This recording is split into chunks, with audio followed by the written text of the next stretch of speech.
तो भाई उम्मीद सीरीज अब 17 तारीख को लॉन्च होने वाली है, जैसा कि आप सभी को पता है। तो आज इसी के ऊपर मैं बात करने वाला हूँ। मेरा क्या पॉइंट ऑफ व्यू है वो उसके ऊपर रखने वाला हूँ। और आप लोग लास्ट तक जरूर देखिएगा कि भाई क्या आप मतलब मेरे से राजी हो या फिर नहीं हो। ठीक है, कमेंट्स में जरूर से बताइएगा।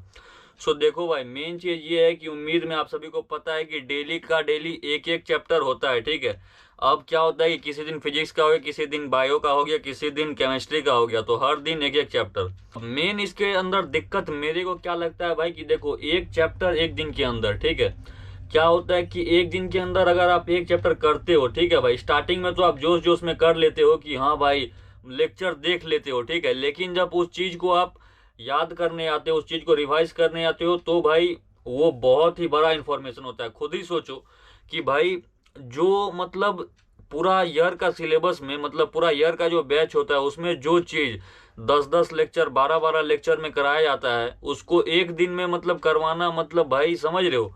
अगर वैसा ही उतना ही आसान होता तो क्या, फिर तो स्टार्टिंग में ही एक दिन में करवा देते, ताकि हम अभी तक 50 बार रिवाइज कर चुके होते, अगर ये चीज इतना आसान होता। सो भाई मेन चीज ये है कि देखो, मैं आपको एक ही चीज बोलूंगा, अगर आप किसी भी बैच से पढ़ रहे हो तो भाई आप उस बैच ही को कंटिन्यू करो। क्या, क्योंकि वहां पे क्या होता है कि आपको डे वाइज हर सब्जेक्ट आप वहाँ पे पढ़ते हो, बायो, केमिस्ट्री, फिजिक्स, सब कुछ का आपको 2-2 घंटा का, 3-3 घंटा का लेक्चर मिलता है। तो उससे क्या होता है कि आप जल्दी, मतलब आपका दिमाग थकता नहीं और ना ही आप बोर होते हो एक ही चीज पढ़ के। इसमें मेन दिक्कत क्या है कि आपको एक दिन में एक ही चैप्टर कराया जाता है। अगर बायो का हुआ तो पूरा बायो ही होगा, 6 घंटा 7 घंटा। अगर फिजिक्स का है तो फिजिक्स ही 6 घंटा 7 घंटा। और एक चैप्टर में आपको पता है कि फिजिक्स में कितना कितना कंटेंट रहता है। तो ये मतलब देख लेना वो एक अलग चीज है, लेकिन उस चीज को दिमाग में रख पाना, ठीक है, लॉन्ग टर्म तक उसको दिमाग में रख पाना, ये चीज मेन है। अगर आप दिमाग में रख पाते हो तभी आपको भी पता है कि एग्जाम में जाके आप वो चीज कर पाओगे। सिर्फ लेक्चर देखने से तो भाई कुछ भी नहीं होगा, ठीक है, ये आपको भी पता है।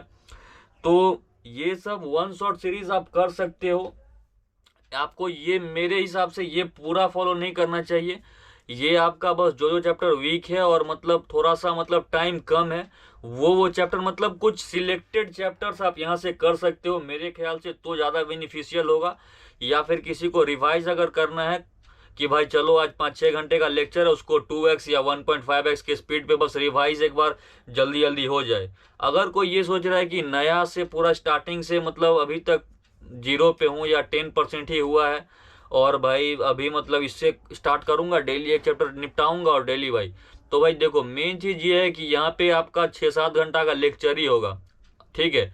उसके बाद आप कब इसको पूरा रिवाइज करोगे, कब इसके ऊपर क्वेश्चन प्रैक्टिस करोगे, ठीक है, और एक ही दिन में एक ही सब्जेक्ट पूरा कर पाओगे, तो उसमें भाई मेन चीज है कि पूरा करने में बहुत ही मतलब बोरियत टाइप का होता है, आप बोर हो जाओगे। उससे अच्छा है कि भाई आप जिस भी बैच में पढ़ रहे हो, बैच को ही फॉलो करो। हाँ, 1-2 लेक्चर आप मान लो, 1-2 चैप्टर का अगर आपका कुछ है, बैकलॉग है या मतलब कोई दिक्कत है, तो आप यहाँ से 1-2 चैप्टर कंप्लीट कर सकते हो। ये मेरा पूरा पॉइंट ऑफ व्यू है।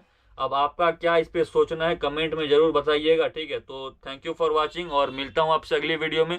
तब तक के लिए चैनल को सब्सक्राइब कर लीजिएगा, क्योंकि यहाँ पे आपको वैल्यूएबल कंटेंट मिलता रहता है।